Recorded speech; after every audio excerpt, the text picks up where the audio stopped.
তোমাদেরকে অনেক স্বাগত, অনেক ভালোবাসা নিয়ে চলে এসেছি আজকে একটা নিউ ব্লগ নিয়ে। তো ফ্রেন্ডস, তোমরা সকলে কেমন আছো অবশ্যই কমেন্টে বলো। আমি তো বেশ ভালো রয়েছি। আর আজকে হলো বৃহস্পতিবার, সকাল 8টা থেকে ব্লগটা স্টার্ট করেছি। তো চলো আজকের ব্লগটা তোমরা স্কিপ না করে পুরো ব্লগটাই দেখতে থাকো, আশা করছি তোমাদের ভালো লাগবে। আর আজকে দেখতেই পাচ্ছ আমাদের প্যান্ডেলের কাজটা শুরু হয়ে গেছে। তো চলো তোমরা পুরো ব্লগটাই দেখতে থাকো। তো চলো তোমরা দেখো, এখন আমি ঘরে রান্নাটা চাপিয়েছি। তো পাপান উঠে পড়েছে, সবাই মাত্র উঠে মায়ের সঙ্গে একটু বেরিয়েছে।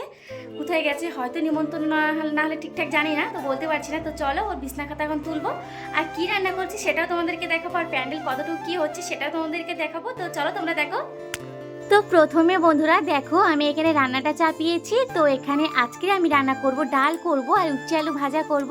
আর তোমরাই তো জানো যে আমাদের বাড়িতে কয়েকদিন ধরে নিরামিষই হচ্ছে। যতদিন না আমাদের অনুষ্ঠানটা শেষ হবে ততদিন না আমরা নিরামিষই খাবো। তো প্রায় দিনই আমাদের সবিন ডাল এ ভাজা, মানে যা সবজি টবজি সেটাই আমাদের চলছে, সবই নিরামিষ।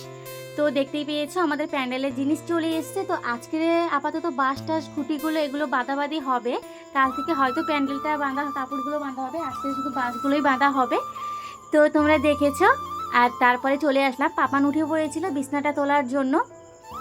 বিছনাটা তুলতে তুলতে আমি আবার চলে এসেছি, কারণ বাবা চলে এসছে চা বিস্কিট নিয়ে। আসলে যারা কাজ করছে তাদের জন্য চা বানাতে হবে। তো এইদিকে আমি চাটাও বানিয়ে নিয়েছি। তো চলো বন্ধুরা সকলকে দিয়ে আসি। তো আমি নিয়ে যাচ্ছিলাম অর্ধেক দূরে, তারপরে বাবা আমার কাছ থেকে নিয়ে বললো ওখানে তো অনেকেই রয়েছে, তো দাও তুমি পারবে না, আমি নিয়ে যাই, যেহেতু অনেকটাই চা। তো এই যে আমি একটুখানি দূরে নিয়ে গেছি, তারপরে আমার হাত থেকে বাবা বললো নিয়ে গেল। তারপরে আমি আবারও চলে এলাম ঘরে কাজ করার জন্য। তো তখন তো শুধু বিছনাটাই তুলেছিলাম, বাগবাতেই বাকি ছিল, এসে তুলে নিয়েছি চাটা করে দিয়ে। তো এখন আমি চলো ঝাড়টা দিয়ে নিই। আর জানো তো প্রায় দিনই ঘরটা পুড়ছি, তবু জানি না কেন ধুলো ধুলো ধুলো ধুলো হয়ে যাচ্ছে। তো কিছু করার নেই, সিমেন্ট বালির কাজ যেহেতু বাড়িতে এখনও টুকটাক চলছে, একদম বন্ধ হয়নি, সেই জন্য হয়তো এরকম নোংরাটা হচ্ছে। তো চলো আজকের না যতটুকু পরিষ্কার করব, আজকে থেকে কালকের আরও প্রচুর পরিষ্কার করা রয়েছে। আর কালকের দেখো ইদানিং তো ওয়েদার ভালো না থাকার কারণে ঠিকঠাক রোদও হচ্ছে না, সেই জন্য আর কি প্রায় দিন যা কাছাকাছি করছি প্রায় দিনই শুকছে না, তার পরের দিন শুকাতে দেওয়া লাগছে।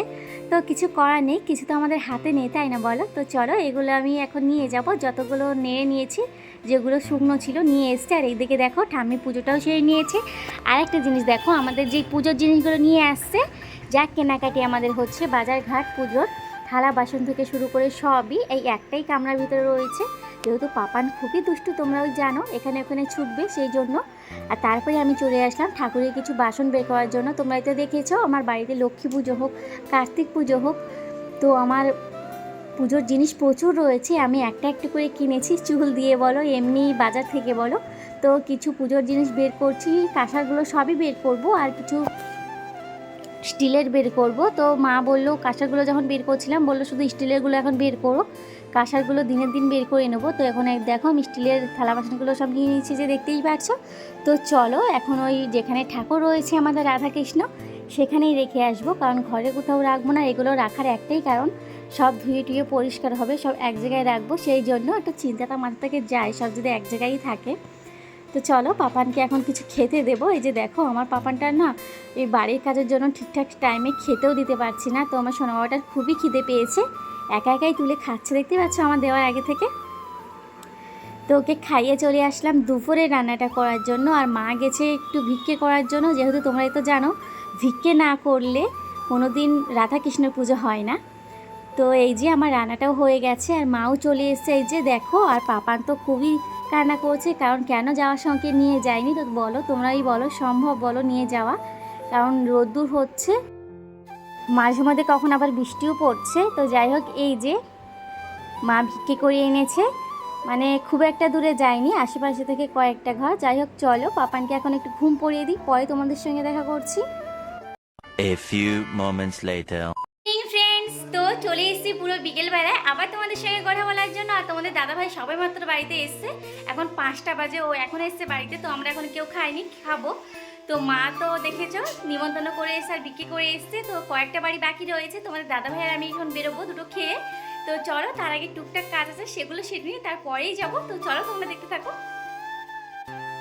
তো বন্ধুরা চলো এখন বাগবাতে যা কাজ আছে সেরে নিই। আর একটা জিনিস তোমাদেরকে বলা ছিল, তো তোমরা আমার অনেক অনেক ভালোবাসা দিয়েছো, আমার ওয়াচ টাইমটা পূরণ করার জন্য তোমরা অনেকেই সাপোর্ট করছো, সেটা আমি বুঝতেই পারছি। তো সেদিন আর বেশি দূরে নেই আমার ওয়াচ টাইম পূর্ণ হওয়ার জন্য। তো তোমাদেরকেও নিমন্ত্রণ থাকলো, অনেক মন থেকে তোমাদেরকে বলছি। আমার বাড়িতে রথের দিন অনুষ্ঠান রয়েছে, রাধাকৃষ্ণের অনুষ্ঠান। তোমরা প্লিজ সম্ভব হলে কেউ এসো, আমার খুব ভালো লাগবে। তো এইদিকে তোমাদের দাদাভাই চলে এসেছে, ভাটা নিয়ে চলে এসেছি। তো চলো ঝটপট খেয়ে যাবো এখন উপরে। তো খাওয়া হয়ে গেছে। তো তোমরা দেখো আমার উপরে যেই বাঁশ টাস নিয়ে এসেছিলো, সকালে তোমাদেরকে দেখিয়েছিলাম। তো এই যে এই বাঁশ খুঁটোগুলো আজকে শুধু বাঁধাই হয়েছে, কাল থেকে প্যান্ডেলটা শুরু হয়ে যাবে। তো এই যে দেখো কেমন কি বাঁধা হয়েছে এইখান দিয়ে। তো এখন তেমন কিছু বোঝা যাবে না, যত সময় না প্যান্ডেল হচ্ছে, কোথায় কি হচ্ছে বোঝা যাবে না। আর তারপরে চলো নিচে যাব এখন।